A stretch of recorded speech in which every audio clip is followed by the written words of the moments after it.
The question of criminal cases of prominent Kenyans that were withdrawn by the Office of Director of Public Prosecutions featured prominently as DPP nominee Renson Mulele faced the Justice and Legal Affairs Committee for his vetting.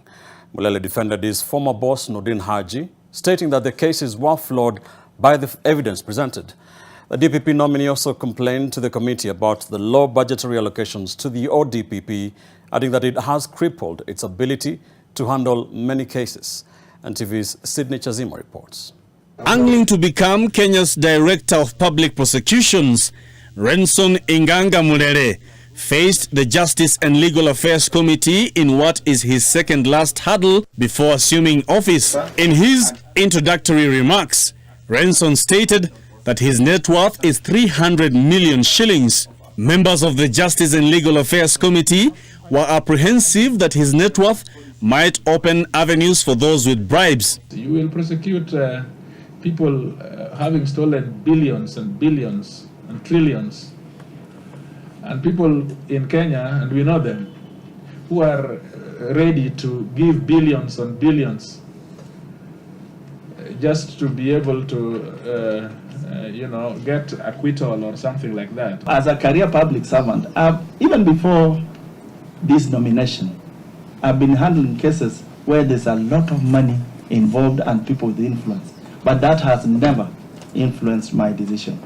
As expected, the controversial withdrawal of court cases of high-profile individuals took center stage. Some of the cases were said to have been politically instigated. Members of the committee inquiring to know how the nominee will tackle and ending political interference. What are you going to do to cushion your office from that political interference, instigation, and whatever else is likely to be, so that we politicians, including myself, do not use your office to settle scores? I am guided by the Constitution and the rule of law when handling any matter for any citizen.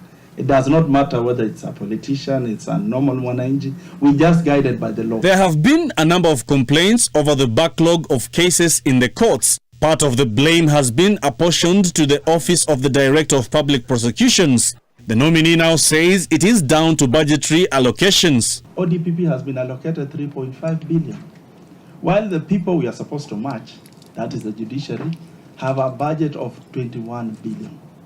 With that, you can see we can never, you'll always blame us for not being in court. Not because there's no prosecutor, not because we don't want. There are no prosecutors. We have stations where one prosecutor is manning 3 courts. You can't even deliver. The DPP nominee told off the Ethics and Anti-Corruption Commission over its recent push to be granted powers to prosecute graft cases. Because what used to happen then, for those of us, most of us were there at that time, the investigator was the one charging you. So if he's hell-bent to charge you, whether there's evidence or not, he would charge you. That is the whole reason to why prosecution was delinked from investigations. Renson Mulele now remains with just one more hurdle before assuming his new role as the country's Director of Public Prosecutions. The Justice and Legal Affairs Committee will now present his vetting report before the floor of the House for further deliberation. Sydney Chazima, NTV, Nairobi. Former Agriculture Cabinet